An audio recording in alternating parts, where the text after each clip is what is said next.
on ne considérait pas mon travail et mes efforts. Et Mm. puis, le fait de ne pas être libre, quoi. Et ensuite, lorsque j'ai ouvert ma boutique, ouais, j'avais aucune commande. Donc, je suis passée de 0 € de chiffre d'affaires à 4 000 € de chiffre d'affaires en septembre. En Mm. octobre, j'ai fait presque 6 500. Novembre, décembre, j'étais déjà à 10 000 € de chiffre d'affaires. De salarié à Paris à la marque Antique Paris. Dans cette interview, Iman, une élève que j'ai accompagnée à travers sa marque nichée dans l'élégance de l'univers Bridgerton, l'univers vintage de l'élégance, parlera en toute transparence de comment elle est passée de 0 € à plus de 10 000 € de chiffre d'affaires en seulement quelques mois avec 100% de marketing gratuit et a engagé une communauté dans un univers parallèle. Est-ce que son jeune âge a été un problème? À quel moment a-t-elle posé sa démission? Bienvenue dans cette nouvelle vidéo. Je suis Laura Mansouri, experte e-commerce sans dropshipping. J'accompagne les salariés qui souhaitent changer de vie, s'extirper du salariat, à créer et développer leur marque e-commerce et à vivre une vie épanouissante. Et je suis très fière que l'académie que j'ai créée a déjà réussi à transformer la vie des centaines de salariés qui vivent maintenant de leur business e-commerce. Bonjour Iman, comment ça va? Bonjour, ça va bien et toi? Ça va super. Merci déjà d'avoir accepté mon invitation justement pour retracer ensemble ton parcours auprès des abonnés justement de la chaîne YouTube Et si tu te lançais. On va démarrer par le commencement. Est-ce que tu peux te présenter, mais pas démarrer par la Iman d'aujourd'hui, démarrer plutôt par la Iman, quelles études tu as fait, quel travail tu avais, enfin voilà, tout le parcours de avant aujourd'hui. Alors, oui, bonjour. Donc, je m'appelle Iman. Aujourd'hui, j'ai 25 ans. Et il y a un an encore, je travaillais chez La Durée en tant que responsable.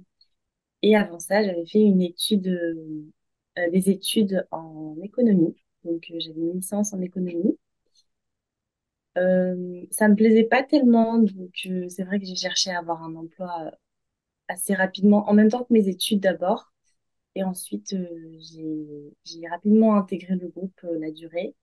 J'ai rapidement évolué au sein de ce groupe, sauf que au bout d'un moment, ça ne me plaisait plus du tout, ça ne répondait plus à mes attentes et je m'ennuyais. Donc, je me sentais très très mal parfois parce que c'était vraiment pas des conditions de travail idéales pour moi. Je me sentais pas libre de mon temps, j'étais pas libre géographiquement, donc le fait d'aller en vacances et de revenir à un jour J, bah ça m'énervait. Euh, Enfin voilà, j'avais pas de temps pour moi. Je sortais de chez moi, il faisait nuit. Je rentrais chez moi, il faisait nuit. Enfin, voilà, je trouvais qu'il y avait un problème dans le fonctionnement de ma vie en tant que salariée. Et depuis plusieurs années, en plus de ça, j'avais une petite idée dans le coin de ma tête.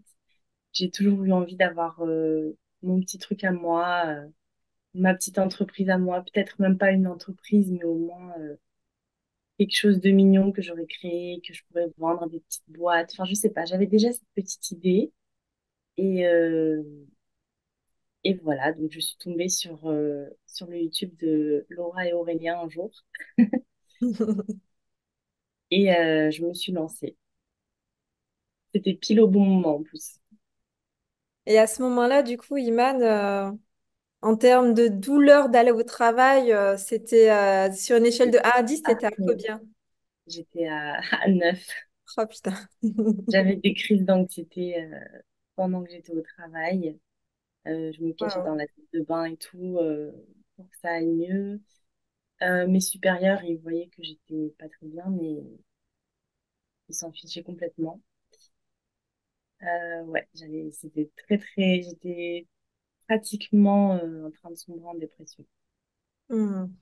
Mais c'est pas que mon travail il était mauvais ou enfin les conditions de travail elles étaient incroyables. Enfin, je travaillais dans des endroits magnifiques en plus qui correspondent à Hmm. mon thème d'aujourd'hui. J'avais une excellente équipe, tout allait bien. C'est juste que on considérait pas mon travail et mes efforts. Donc ça c'était horrible.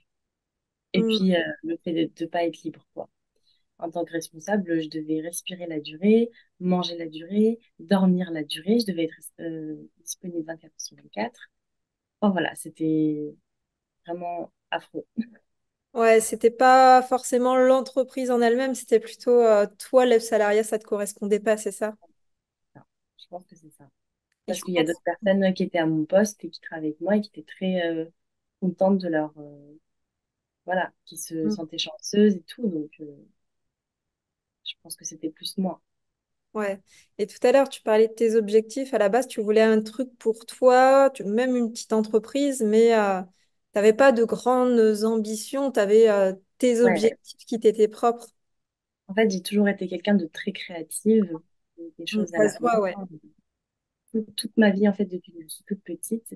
Et sur Instagram et TikTok, j'avais souvent des suggestions de réels et de TikTok où c'est des emballages, en fait, des petites entreprises qui ont ouvert sur le net.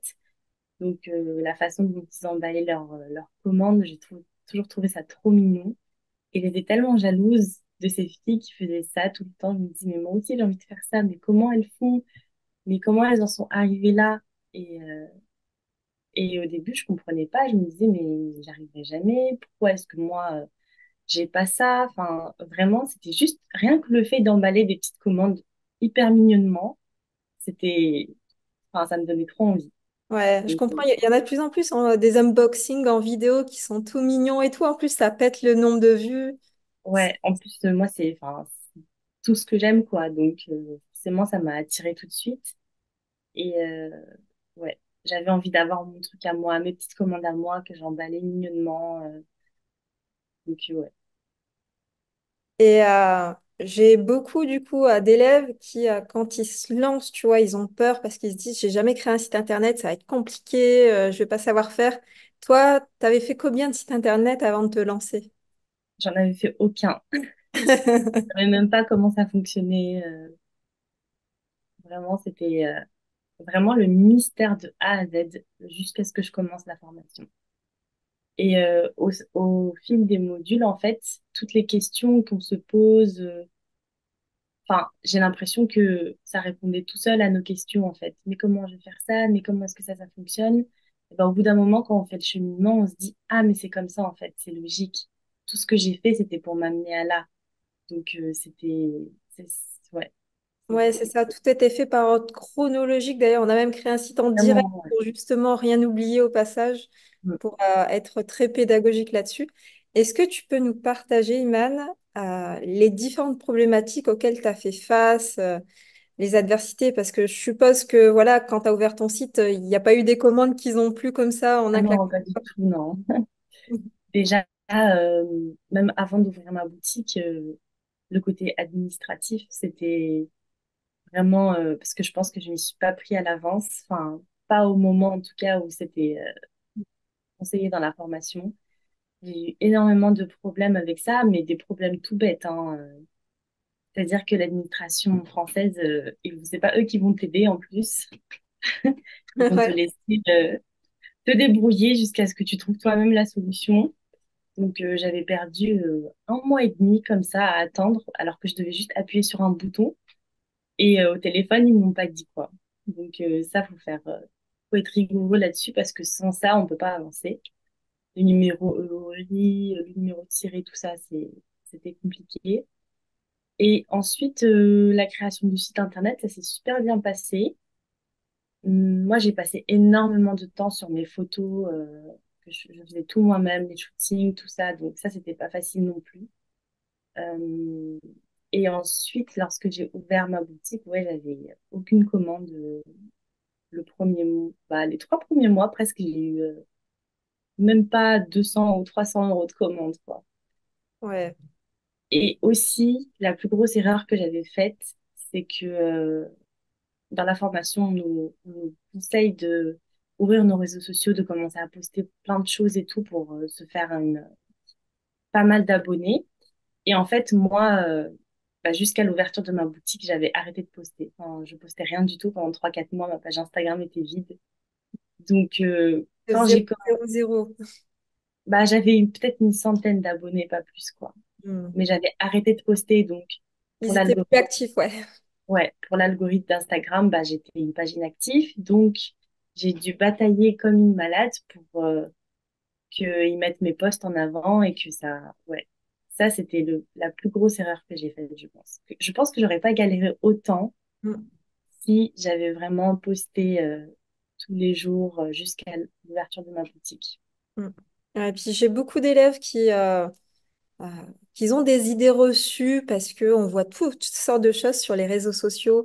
Et des idées reçues, par exemple, quand on ouvre son site, on va avoir plein de commandes directes, c'est rapide, on va devenir millionnaire. Donc ça, je tiens à faire un gros disclaimer du coup sur cette vidéo dans le sens où voilà, il faut travailler et en plus du travail, il faut toujours tester des méthodes marketing différentes pour pouvoir trouver celle qui correspond à soi-même, à sa marque, à ses produits, à son univers. Et Iman, du coup, a pris un peu plus de 3 mois pour trouver sa stratégie marketing qui lui convenait à elle et à son univers Antique Paris. Est-ce que, du coup, tu peux nous révéler quelques chiffres de après, une fois que tu as découvert, du coup, qu'est-ce qui fonctionnait chez toi? Après 3 mois de bataille, on va dire, donc ça a duré tout l'été, juin, juillet, août, j'ai vraiment galéré avec les commandes et tout. Enfin, j'en avais vraiment pas beaucoup. Par contre, j'ai vraiment commencé à poster régulièrement sur Instagram, TikTok un peu moins. Tous les jours, je postais un réel et au fur et à mesure, ben, je voyais que mes réels étaient de plus en plus poussés en avant. Mm, Mais ça, c'est au bout de 3 mois. Donc, l'algorithme, il faut vraiment être régulier déjà. Et ensuite, ce qui m'a vraiment sorti du néant et qui m'a permis d'avoir mes premiers milliers de chiffres d'affaires, c'était les lives sur TikTok. mm, Donc, je suis passée de 0 € de chiffre d'affaires à 4 000 € de chiffre d'affaires en septembre. En mm. octobre, j'ai fait presque 6 500. Novembre, décembre, j'étais déjà à 10 000 € de chiffre d'affaires. Janvier aussi. Là, ça commence à devenir intéressant, ouais. Ouais. Donc, ça faisait même pas un an que j'ai ouvert ma boutique. Mais, et j'avais pas fait de pub payante, hein, pas du tout. Que du Ouais. marketing. Ça, 0 € de marketing payant. Ouais, 0 € de marketing payant. J'avais peut-être boosté une ou deux fois hein, des concours que je Ouais. faisais, mais c'est tout, quoi. Donc, je faisais des lives tous les soirs pendant 3 mois non-stop. J'ai fait des lives. Je me laissais un jour de repos sans live. Et, et en fait, au début des lives, il y a personne, en fait. Personne, enfin, vous êtes tout seul dans le live, donc faut pas lâcher. Les 2, 3 premières semaines, il y aura peut-être personne. Faut faire des offres. Donc, moi, je faisais des offres incroyables. J'offrais une paire de boucles d'oreilles pour chaque bijou acheté. Mm. Donc, je tapais vraiment dans mon stock parce que il fallait se faire connaître, en fait. Ouais, il faut Et démarrer à zéro, hein. Faut démarrer, il faut se lancer, ah hein. ouais, ouais, je suis passée du coup grâce au live très rapidement de 100 abonnés sur TikTok à 5 000 grâce au live. Donc, j'ai aussi gagné beaucoup, beaucoup d'abonnés grâce à TikTok puisque ils allaient sur Instagram, en fait. Et de là, j'ai créé une petite communauté que j'appelle mes ladies, qui même aujourd'hui encore, bah, sont mes clientes les plus fidèles, un peu mes VIP, qui commandent à chaque sortie de collection, qui sont toujours là dans tous mes lives. C'est bon, Donc, ça. je me suis même fait des amis. Enfin, vraiment, c'est génial, quoi. Mais il faut travailler. Franchement, moi, il y a des jours où je dormais pas. Je me couchais à 3 heures du matin, je me levais à 7 heures du matin. Enfin, vraiment, faut énormément de travail. Ouais. Ça, faut tenir. Et il s'est passé quelque chose, du coup, en mois de décembre. Enfin, tu as démarré en tout cas la nouvelle année en étant avec un nouveau statut, on va dire, à temps plein. Tu m'as dit, du coup, que tu avais quitté ton CDI. Ah oui, ah bah oui, j'ai complètement oublié ce détail-là. Mais en fait, j'avais quitté mon CDI dès juillet. Ah ouais. J'avais Une quitté mon période d'essai, du coup, CDI. jusque-là, c'est ça? Enfin, une période d'essai, la période avant de partir plutôt. Oui, le préavis en fait. Ouais, ouais, j'avais posé ma démission en mai pour partir fin juillet. Ouais. Parce que, en fait, quitte à dormir dehors, enfin, peu importe, en fait, il fallait que je parte. Ouais, la disclaimer aussi, je conseille pas de quitter son boulot tant qu'on n'a pas remplacé son salaire. En fait, ouais, je savais qu'il fallait pas faire ça, mais mentalement, en fait, j'avais envie d'investir beaucoup plus de temps dans Antique Paris parce que le fait de travailler, ça m'empêchait d'avancer vraiment. Ça m'empêchait d'être régulière dans mes postes, j'étais fatiguée, c'était vraiment pas facile. Je l'ai fait pendant plusieurs mois, mais j'avais envie d'être à fond dans Antique Paris. Et après, c'était vraiment mon choix. Vous aviez déconseillé de faire ça, mais moi, j'avais la possibilité de le faire. Je vis chez mes parents, j'ai Ouais, pas de ouais, les loyer, risques ils étaient voilà, minimales. j'ai pas d'enfants. Enfin voilà, j'étais vraiment à l'aise. C'est pour ça que j'ai pris cette décision. Et puis, mon entourage voyait que j'étais pas bien, donc ils m'ont Ouais. La, accompagnée dans ce choix. la santé, ça n'a pas de prix, comme on dit. Mais après, c'était facile pour moi de quitter mon CDI. Donc Ok. oui, à partir Ouais. de déjà août, j'étais libre. Là, c'est plaisir à entendre du coup ton parcours dans le sens où je trouve que c'est un bon parcours dans le sens où voilà ce que tu transmets, c'est que bah, il faut du travail pour y arriver et pas que, il faut aussi tester différentes méthodes marketing. C'est pas parce qu'il y en a une, 5, 7, 8, 10 que la marque elle est moche ou que ça ne va pas marcher. C'est juste que on n'a pas encore trouvé la bonne tant qu'on n'a pas continué d'essayer pour la trouver. Et toi, c'est ce que parmi ton parcours, c'est ce que tu as montré. J'ai aussi pas mal d'élèves, du coup, qui sont pas forcément familiarisés avec les réseaux, qui veulent pas se montrer ou quoi que ce soit. Pareil, ici, je tiens à préciser, vous n'êtes pas obligé d'avoir forcément une communauté sur les réseaux sociaux. Ça aide, oui. Mais voilà, si vous voulez avoir d'autres méthodes, il y a le référencement naturel, le SEO. Vous avez le fait de travailler avec d'autres entreprises en B2B. Iman, ce qui a été facilité ici, c'est que elle adore les réseaux sociaux, elle est bien présente, elle connaît les codes des réseaux et c'est tout de suite plus facile du coup pour pouvoir se développer rapidement. Après, au début, c'était pas facile pour moi aussi, hein. J'avais pas l'habitude forcément de poster, enfin, de me poster moi-même sur les réseaux Mm. devant autant de personnes. J'ai un compte personnel, mais j'ai peut-être 100 abonnés dedans. Ouais, les Et amis. oui, voilà, au début, c'était pas facile du tout, mais ça a été tellement bien accueilli et puis enfin, ça m'a redonné confiance, quoi. Ça a bien marché. Donc, en fait, je pense que ce qui a le plus plu aux gens, ce qui revient le plus parmi mes clientes, c'est que on voit que je suis passionnée par ce que je fais. Mm. C'est que ce soit en live, dans mes posts, dans mes stories, tout le temps quand j'en parle, on voit que je suis passionnée par ce que je fais et que c'est vraiment, je suis pas là juste. Enfin, en tout cas, au début, faut pas penser à l'argent, je pense. Faut pas penser faut faire du chiffre, faut faire du chiffre. Non, si vous n'êtes pas passionné par ce que vous faites, ben, ça va être compliqué de tenir. En tout cas, au Ouais. début, le rythme. C'est ce qui s'appelle cet état d'esprit. Au départ, on ne le fait pas pour l'argent dans le sens où forcément les premiers mois, ça va être les plus difficiles. Et après, petit à petit, que la marque est connue, on récupère des adresses email de nouveaux clients. Les nouveaux clients, on peut leur envoyer des nouveautés, ils vont recommander, etc. Après, ça va croître au fur et à mesure de manière naturelle, en fait. C'est ça, en fait. Moi, je pensais pas du tout, enfin, je regardais même pas mon chiffre d'affaires. Je pensais que à bosser, bosser, bosser, enfin, faire monter ma, comment on dit ça, être reconnue, en fait. Mm. Et en fait, c'est venu tout seul. Vraiment, c'est arrivé tout seul. Je suis tombée sur le Q4 aussi. C'est pour ça que ça a bien marché, je pense. J'avais déjà bien préparé en amont pour être prête pendant le Q4 et Noël. Donc ça m'a bien aidé aussi.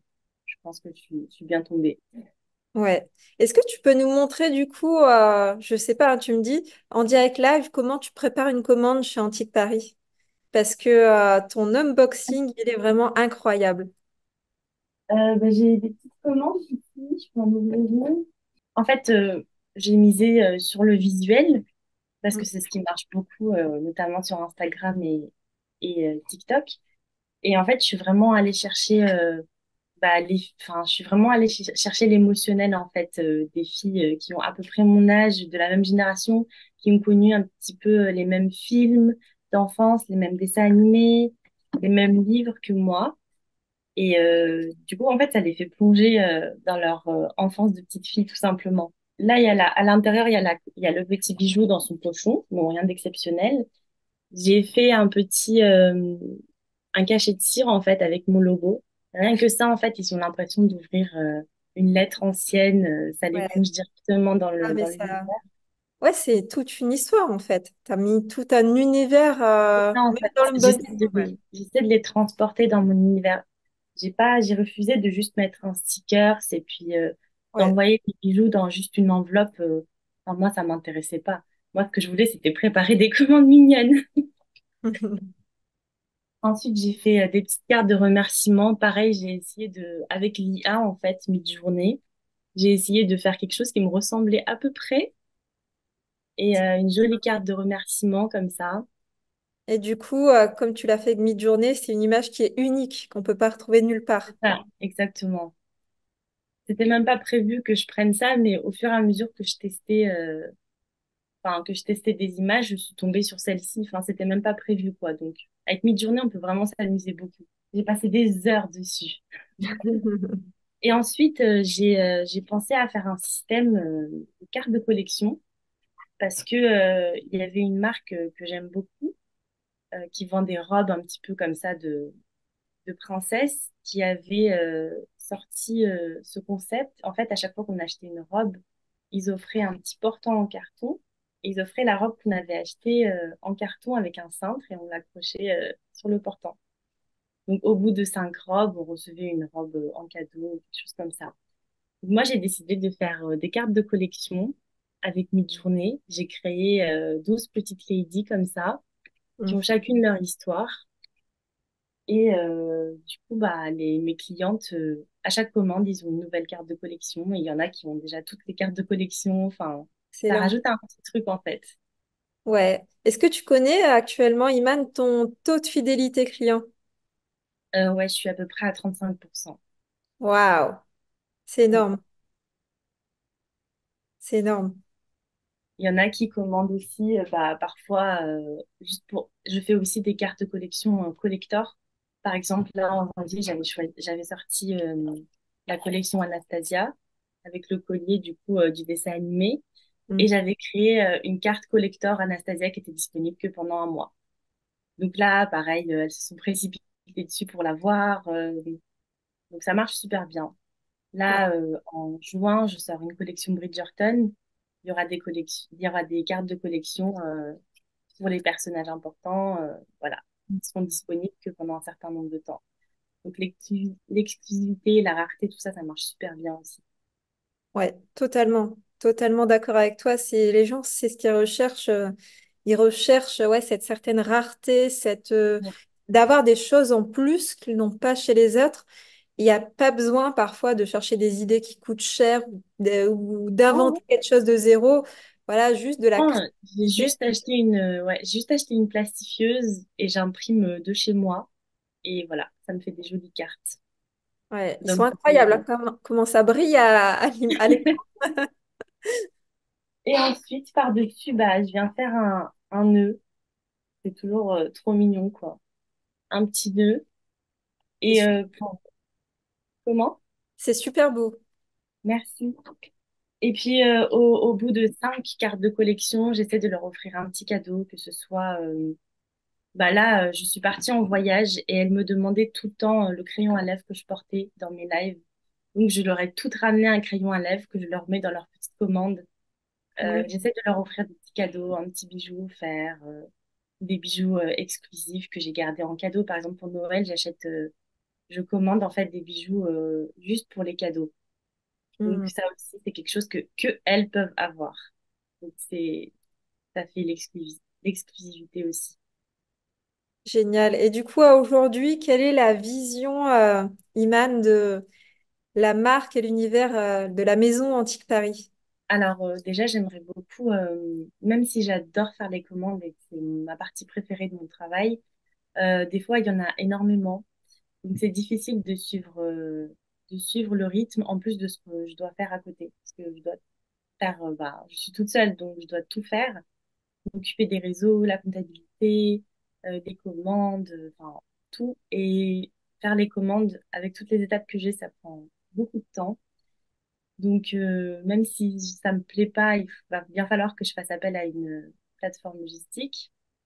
Mhm. Euh, donc ça, j'aimerais bien le mettre en place avant Noël pour être vraiment tranquille. Euh, J'aimerais bien aussi faire des robes, de, un peu, Mhm. voilà, parce que en France, j'ai beaucoup de mal à trouver des jolies robes. Et puis, je dirais pas que je suis influenceuse ou que j'influence, mais c'est vrai que dès que mes clientes voient quelque chose sur moi, ça leur donne tout de suite envie. Donc, je Ouais. peux utiliser aussi ce levier-là pour développer une branche enfin, une branche mode de robe, quoi. Et ouais, pour l'instant, je pense que c'est pas mal. Ouais, j'avoue, tu veux habiller toute la Lady en entier, c'est ça. C'est ça, c'est C'est pas ça. mal. J'ai vu aussi sur les réseaux sociaux, tu as sorti des brosses du Lady, c'est-à-dire du style Anastasia. Enfin, j'aime beaucoup. Ouais, celle-ci, là. Elle est Euh, magnifique. Merci. En fait, au courant du... Ah oui, j'ai oublié de dire ça, mais au courant du mois de septembre, avec ma sœur, on a eu une idée, en fait, et on a créé un produit qui n'existait nulle part ailleurs, qui n'existe pas sur le marché.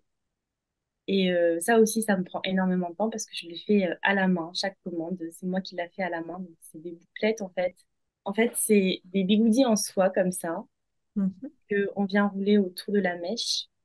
Et comme c'est en soie, ça n'abîme pas le cheveu pendant toute la nuit. Et puis, c'est doux comme un coussin.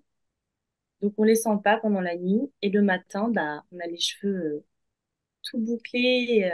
Et puis là, on fait un petit nœud. Et quand on en a plein sur la tête, ça fait comme dans les films anciens. Donc c'est tout à fait vintage. Et du coup, j'ai inventé ce produit et ça a éclaté, quoi. Ça a trop bien marché. J'ai eu des centaines de commandes. Donc voilà, ça c'était vraiment un truc pas prévu.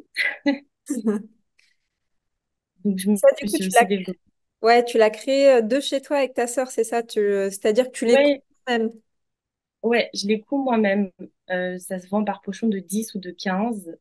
Je les fais un à un. Moi-même, j'achète le tissu, le ruban.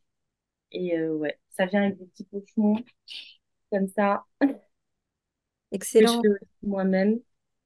Et ça aussi, j'aimerais bien trouver une usine qui puisse me les fabriquer parce que Ouais.